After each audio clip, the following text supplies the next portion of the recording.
Hello viewers, আপনারা কেমন আছেন? আশা করি আপনারা সবাই ভালো আছেন। সো ভিউয়ার্স, আজকে আমি আপনাদের যে অ্যাপটির সাথে পরিচয় করাই দিব, এই অ্যাপটির মাধ্যমে আপনারা গ্লোব ছবি তৈরি করতে পারবেন। আপনারা যদি অ্যাপটি ব্যবহার করেন তাহলে আপনারা যে কোনো ছবি ব্যবহার করে গ্লোব ছবি তৈরি করতে পারবেন। তো আপনারা অ্যাপটি কিভাবে ইনস্টল করবেন এবং ব্যবহার করবেন এই প্রসেসটি এখন আপনাদের আমি দেখাই দিব। অ্যাপটি ইনস্টল করার জন্য আপনারা সরাসরি প্লে স্টোরে চলে আসবেন। প্লে স্টোরে আসার পর আপনারা সার্চ বারে চলে আসবেন। সার্চ বারে আসার পর আপনারা এখানে টাইপ করবেন টিনি প্ল্যানেট। আপনাদের আমি এখানে টাইপ করে দেখাই। আপনারা দেখতে পাচ্ছেন আমি এখানে টাইপ করে নিয়েছি টিনি প্ল্যানেট। এভাবে আপনারা টাইপ করে নেবেন। টাইপ করে নেওয়া হয়ে গেলে আপনারা সার্চ দিবেন। সার্চ দিলে আপনারা দেখতে পাবেন অনেকগুলো অ্যাপ চলে আসবে। এখানে আপনারা দেখতে পাচ্ছেন প্রথমে যে অ্যাপটি শো করতেছে এই অ্যাপটি আপনারা ইনস্টল করে নেবেন। অ্যাপটি ইনস্টল করা হয়ে গেলে আপনারা অ্যাপটি ওপেন করবেন। তো ভিউয়ার্স, আপনি যদি আমার চ্যানেলে নতুন হন প্লিজ আমার চ্যানেলটি সাবস্ক্রাইব করবেন এবং পাশে থাকা যে বেল আইকনটি দেখতে পাবেন সেটি আরেকবার ক্লিক করে দিবেন। তাহলে নতুন নতুন ভিডিও আপলোড করার সঙ্গে সঙ্গে আপনার কাছে নোটিফিকেশন চলে যাবে। এবং আপনি যদি আমার চ্যানেল অলরেডি সাবস্ক্রাইব করে থাকেন তাহলে আপনাকে অসংখ্য ধন্যবাদ। অ্যাপটি ইনস্টল করা হয়ে গেলে আপনারা অ্যাপটি ওপেন করবেন। অ্যাপটি ওপেন করলে আপনারা দেখতে পাবেন এরকম একটি ইন্টারফেস চলে আসবে। এখানে আপনারা নিচে দেখতে পাচ্ছেন একটি প্লাস আইকন শো করতেছে। আপনারা এই প্লাস আইকনে ক্লিক করে দিবেন। ক্লিক করে দিলে আপনারা দেখতে পাবেন সরাসরি আপনাকে গ্যালারিতে নিয়ে আসবে এবং গ্যালারির মধ্যে যে ছবিগুলো থাকবে সব ছবি এখানে চলে আসবে। তাছাড়াও আপনারা এখানে দেখতে পাচ্ছেন একটি অ্যালবাম অপশন আছে। আপনি যদি এখানে ক্লিক করে দেন তাহলে আপনার ফোনে যে অ্যালবামগুলো আছে সব অ্যালবাম আপনারা এখানে পেয়ে যাবেন। আপনারা এখানে দেখতে পাচ্ছেন গ্যালারি থেকে যে ছবিগুলো আসছে এই ছবিগুলো থেকে আপনারা যে কোনো ছবি সিলেক্ট করে গ্লোব ছবি আপনারা তৈরি করতে পারবেন। তো আপনাদের আমি এখানে যে কোনো একটি ছবি ক্লিক করে দেখাই দিচ্ছি। সাপোজ আমি যদি এই ছবিটির উপর ক্লিক করে দেই তাহলে আপনারা দেখতে পাবেন এই ছবিটি এখানে চলে আসবে।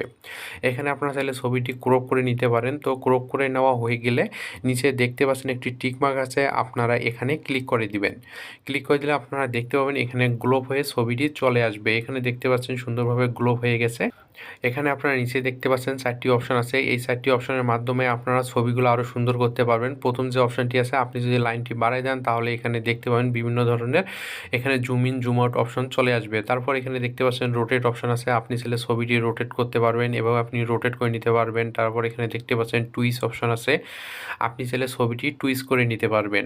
তাছাড়াও নিচে দেখতে পাচ্ছেন আরও জুম অপশন আছে। আপনি চাইলে ছবিটা আরও জুম করে নিতে পারেন। তো এভাবে আপনারা ছবিটি এখানে মেজারমেন্ট করে নেবেন। মেজারমেন্ট করে নেওয়া হয়ে গেলে নিচে দেখতে পাচ্ছেন একটি ডান অপশন আছে। আপনি যদি এখানে ক্লিক করে দেন তারপরে এখানে দেখতে পাবেন 3টি অপশন চলে আসবে। প্রথমে দেওয়া আছে স্মল, তারপর মিডিয়াম, হাই। তো হাই কোয়ালিটি নিতে গেলে এখানে পেমেন্ট করতে হবে। তো আমাদের হাই কোয়ালিটির দরকার নেই, আমরা এখানে মিডিয়াম নিয়ে নেব। তো মিডিয়াম অপশনটিতে ক্লিক করার পর আপনারা এখানে দেখতে পাচ্ছেন এক্সপোর্ট যে অপশনটি আছে আপনারা এখানে ক্লিক করে দিবেন। ক্লিক করে দিলে আপনারা দেখতে পাবেন ছবিটি আপনার ফোনের গ্যালারিতে সেভ হয়ে যাবে। তাছাড়াও আপনারা যদি ন্যাচারাল ফটো গ্লোব করতে চান তাহলে আপনারা এখান থেকে ব্যাক হয়ে আসবেন। ব্যাক হয়ে আসার পর পুনরায় এখানে প্লাস আইকনটিতে ক্লিক করে দিবেন। ক্লিক করে দিলে আপনারা দেখতে পাবেন সরাসরি আপনাকে গ্যালারিতে নিয়ে আসবে। এখান থেকে আপনি যদি ন্যাচারাল ফটো সিলেক্ট করে দেন তাহলে আপনারা দেখতে পাবেন পুনরায় এখানে ক্রপ অপশন চলে আসবে। তো আপনি যদি টিকমার্কে ক্লিক করে দেন তাহলে দেখতে পাবেন এখানে গ্লোব অপশনটি চলে আসবে। তো এখন আপনি ছবিটি এখান থেকে মেজারমেন্ট করে নিতে পারবেন। তো এখানে যে 4টি অপশন দেখতে পাচ্ছেন এই 4টি অপশনের মাধ্যমে আপনি ছবিটি সুন্দরভাবে মেজারমেন্ট করে নেবেন। তো এভাবে মেজারমেন্ট করে নেওয়া হয়ে গেলে পুনরায় নিচে দেখতে পাচ্ছেন যে টিক মার্কটি আছে, এখানে আপনি যদি ক্লিক করে দেন তাহলে এক্সপোর্ট অপশন চলে আসবে। আপনি যদি এক্সপোর্ট করে দেন তাহলে ছবিটি সরাসরি গ্যালারিতে সেভ হয়ে যাবে। তো এভাবে আপনারা যে কোনো ছবি থেকে আপনি গ্লোব ফটো তৈরি করতে পারবেন। তো ভিউয়ার্স, আশা করি আপনারা সব কিছু বুঝতে পারছেন। তো আজকে এ পর্যন্তই। যদি আমার ভিডিওটি ভালো লাগে তাহলে লাইক করবেন, শেয়ার করবেন, প্লিজ আমার চ্যানেলটি সাবস্ক্রাইব করবেন। ধন্যবাদ সবাইকে। সবাই সুস্থ এবং সুন্দর থাকবেন। নেক্সট ভিডিওতে আবার দেখা হবে।